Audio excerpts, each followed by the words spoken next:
किसी बूढ़े इंसान से करवा देंगे। अगर ऐसा होगा तो मैं अपनी जान दे दूंगी। पहले ही मैं इतना घुट घुट कर जीती आई हूँ बचपन से, लेकिन अब मुझसे सहन नहीं होगा ये सब। ये सोचते सोचते परेशान गौरी पूरे दिन काम करती है और फिर रात को जब सारा काम खत्म करके अपने कमरे में जाती है तो हे भगवान, अभी तो शिवलिंग बनी भी नहीं है। मुझे जल्दी शिवलिंग बनाकर तैयार करना होगा। प्रभु, अब तो बस आपका सहारा है। ये सोचकर गौरी तुरंत दूसरी मिट्टी लेकर उसे शुद्ध करके शिवलिंग बनाना शुरू करती है। हे शिव जी, मुझे आप पर पूरा भरोसा है। आप मेरी पूजा अधूरी नहीं रहने देंगे। मैं जानती हूँ कल तक शिवलिंग किसी भी कीमत पर तैयार नहीं हो सकता, इसीलिए मैं छोटा बना रही हूँ। बस आपकी कृपा से ये कल तक सूखकर अच्छी तरह से तैयार हो जाए। इस तरह श्रद्धा भक्ति के साथ गौरी पूरी रात जागकर शिवरात्रि का शिवलिंग बनाती है, जिसकी वजह से वो शिवलिंग को पकड़कर ही सो जाती है और तभी गिलास गिरने की आवाज से उसकी नींद खुलती है। हे भगवान, सुबह के 7 बज गए हैं। अब तो मुझे बहुत डांट पड़ेगी। मुझे नींद कैसे लग गई? मेरा तो ध्यान ही नहीं गया। शिवलिंग बनकर तैयार हो गया है। अब मैं आज अपनी शिवरात्रि की पूजा अच्छी तरह से कर पाऊंगी। फिर गौरी तुरंत नहा धोकर घर के कामों में लग जाती है। ओए, जाकर ऊपर कमरे से मेरा लैपटॉप लेकर आ। ठीक है। फिर गौरी ऊपर कमरे से लैपटॉप लेकर आती है। ओए, जाकर किचन से मेरे लिए पानी लेकर आ। फिर गौरी जाकर तुरंत पानी लेकर आती है। ये लीजिए पापा। अपने मुंह से मुझे पापा मत बोल, समझी? खड़ी क्या है मुंह बनाकर? जाकर बाहर चौखट पर झाड़ू लगा दे। लेकिन बाहर तो बहुत धूप है और मैंने सुबह से पानी भी नहीं पिया है। हाँ तो पी लेना पानी, मैंने तुझे रोक रखा है क्या? अगर इतना ही शिवरात्रि मनाने का शौक है तो अपने दम पर मना। गंगा देवी की बात सुनकर गौरी को मजबूरन घर के बाहर झाड़ू लगाना पड़ता है। सुबह से मैंने कुछ खाया पिया नहीं है और आज रोज से भी ज्यादा काम करना पड़ रहा है। न जाने मेरी शिवरात्रि का व्रत सफल हो पाएगा या नहीं। वहीं दूसरी तरफ घर में इसे परेशान करने में कितना मजा आता है। अब भूखे प्यासे जब झाड़ू लगाएगी और घर का सारा काम करेगी तब इसे समझ आएगा। हाँ, ज्यादा शौक है ना हर साल शिवरात्रि मनाने का, अब पता चलेगा। सभी जानबूझकर गौरी को परेशान करने के लिए शिवरात्रि के व्रत में उसे ज्यादा काम करवा रहे थे। वहीं दूसरी तरफ बिना खाए पिए काम करने की वजह से गौरी बेहोश हो जाती है। अरे गौरी बेटा, तुझे क्या हुआ? तो बेहोश कैसे हो गई अचानक? अरे ओ शीला बहन, जरा बाहर निकलना, देखना क्या हुआ बेचारी बच्ची को। सुमित्रा की आवाज सुनकर सभी लोग बाहर आते हैं। इससे भी इस तरह सबके सामने बेहोश होना था क्या? आप लोग तो बड़े नेक दिल के इंसान हो, एक मंदिर से उठाई गई बच्ची का इतना ध्यान रखती हो। हाँ हाँ, वो तो है। अच्छा आप जाइए, हम देखते हैं वो बेहोश कैसे हो गई। राकेश की बात सुनकर सुमित्रा वहां से चली जाती है और सभी लोग गौरी को जैसे तैसे उसके कमरे में ले जाते हैं और होश में लाते हैं। मैं ठीक तो हूँ? मैं कहाँ हूँ? मैं इस तरह अचानक कमरे में कैसे आ गई? आ गया महारानी तुझे होश, मिल गया तुझे सुकून। ना जाने आज पड़ोस के लोग क्या सोच रहे होंगे। क्या सोचेंगे? इसकी हरकतें देखकर कोई भी हमें ही बुरा समझेगा। लेकिन इसमें मेरी क्या गलती है? मैं जानबूझकर थोड़ी ना बेहोश हुई थी, वो बस थोड़ी कमजोरी। हाँ हाँ, अब हमें ही दोषी ठहरा दे, हमारी वजह से कमजोर हो गई ना तू। नहीं नहीं, मैं ये नहीं कह रही। चुप, एकदम चुप। ले अब शांति से अपना ये शिवरात्रि का ढोंग बंद करके पानी पी। नहीं। शीला जबरदस्ती गौरी को पानी पिलाने लगती है, लेकिन गौरी पानी नहीं पीती है, जिसकी वजह से गुस्से से सभी लोग वहां से चले जाते हैं और ये सारी चीजें बालकनी में खड़ी सुमित्रा देख लेती है। जिसे हम सब सोसाइटी की औरतें नेक दिल की समझती थी, वो तो किसी कसाई से कम नहीं निकली। इसकी असलियत तो आज मेरे सामने आ ही गई। अब मैं सबको बताऊंगी। फिर सुमित्रा सारी बातें सोसाइटी की सभी औरतों को बता देती है। क्या सच में शीला जी ऐसा करती हैं? हमें तो लगा था कितनी अच्छी औरत है, लेकिन ये तो औरत के नाम पर ही धब्बा है। हाँ सच में, इतने सालों के बाद आखिरकार असलियत सामने आ ही गई। इस तरह सोसाइटी की सभी औरतों को भी शीला की सच्चाई पता चल जाती है। वहीं दूसरी तरफ गौरी घर का सारा काम करके रात को अपने कमरे में जाती है। मैं जानती हूँ मुहूर्त बीत गया है, लेकिन मैं चाह कर भी उस समय आपकी पूजा ना कर पाई, लेकिन मैं अभी जरूर करूंगी। जब से तू मिली लाइफ हुई रंगीली।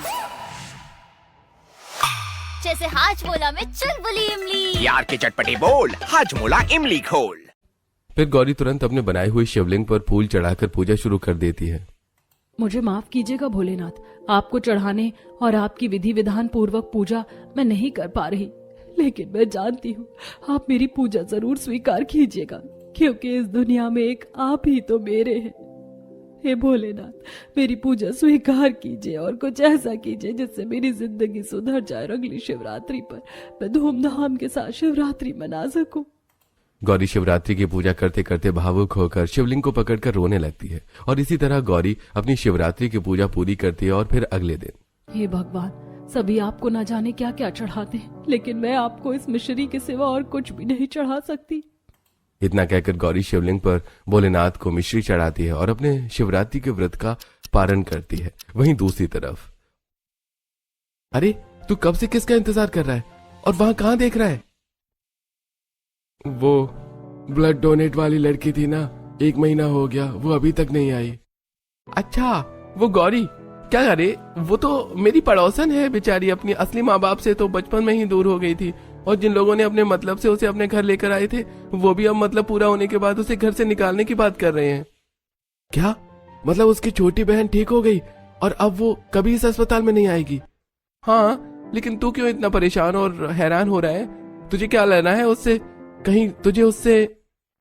नहीं यार, ऐसा नहीं है, लेकिन सच में वो कितनी अच्छी लड़की है। मुझे उसकी बहुत टेंशन हो रही है, कहीं उसे कुछ हो ना जाए। अरे तू पागल हो गया है क्या? क्यों सोच रहा है उसके बारे में? वो मर भी जाए तो तुझे क्या फर्क पड़ता है? फर्क पड़ता है क्योंकि मैं उससे प्यार करता हूँ। मैं जानता था। देख का लड़की बड़ी नहीं है, अगर तू जल्दी अपने घर में उसके बारे में बात नहीं करेगा तू उसे खो देगा, बाकी तेरी मर्जी। हिमांशु इतना कहकर चला जाता है, लेकिन ये बात सिद्धांत के दिल पर लग जाती है और घर जाते ही सिद्धांत इस बारे में अपनी माँ से बात करता है। अरे लेकिन बेटा, तुझे ऐसे कैसे कोई भी लड़की पसंद आ सकती है? कोई तो रीजन होगा उसका।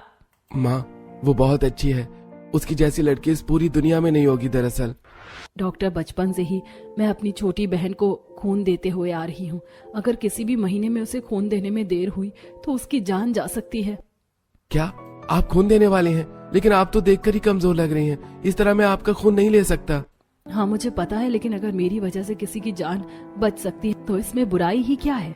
लेकिन क्या फायदा ऐसी बहन को खून देने का जो आपको अपनी मानती भी नहीं है? हाँ बात तो सही है। ठीक है, तू इतना कहता है तो कल हम उसके घर रिश्ता लेकर जाएंगे। मैं तेरे पापा से बात करती हूँ। सोचो माँ, जिस लड़की को खुद की जान से ज्यादा अपनी उस बहन की परवाह हो जो उसे अपना मानती भी नहीं है, वो कितना ज्यादा अच्छी नहीं होगी। फिर अश्विनी घर में सभी से बात करती है और अगले ही दिन रिश्ता लेकर गौरी के घर पहुंचती है। अरे हम तो शादी करवा देंगे, लेकिन इस शादी के बदले हमें क्या मिलेगा? अरे आपके कहने का क्या मतलब है? हम अपनी बेटी की शादी आपके बेटे के साथ तब करवाएंगे जब आप इसके बदले हमें 10 लाख रुपए देंगे। ये क्या बकवास है? भला ऐसा कहीं होता है क्या? मम्मी प्लीज मान जाओ, अगर आप नहीं मानी तो ये लोग न जाने उसके साथ क्या करेंगे, ताकि इसे किसी भी तरीके से तकलीफ पहुंचे। सिद्धांत की रिक्वेस्ट को अश्विनी मान लेती है और पैसे देकर रिश्ता तय कर देने का फैसला लेती है। वहीं जब ये बात गौरी को पता चलती है तो, हे भोलेनाथ, मेरे साथ ही ऐसा क्यों होता है? मेरी शादी नहीं बल्कि एक डील है। न जाने वो लोग पैसे देकर मुझसे शादी क्यों करना चाहते हैं। जरूर इसके पीछे कोई बड़ा रहस्य होगा।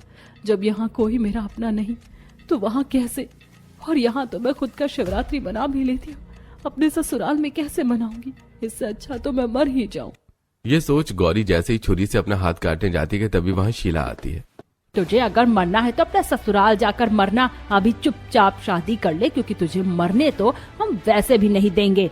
शीला जबरदस्ती कुछ ही दिनों में जल्द से जल्द गौरी की शादी सिद्धांत के साथ कर देती है। फिर गृह प्रवेश के वक्त, भाभी आप इतनी ज्यादा कमजोर क्यों लग रही हैं? आप ठीक तो हैं?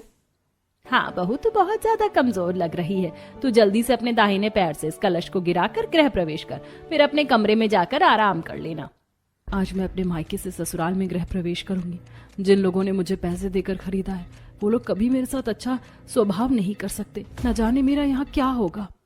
ये सोचते सोचते गौरी जैसे ही गृह प्रवेश करने जाती है, वीकनेस और स्ट्रेस की वजह से बेहोश होकर गिर जाती है। सिद्धांत उसे सहारा देता है और चेयर मंगवाकर बिठाता है। भाभी अचानक क्या हो गया? भाभी ठीक तो है ना? हे भगवान, बहू अचानक बेहोश कैसे हो गई? मैं अपनी बेटी जैसी बहू को इस तरह नहीं देख सकती। इसे क्या हुआ है? माँ आप लोग चिंता मत कीजिए, मैं अभी देखता हूँ।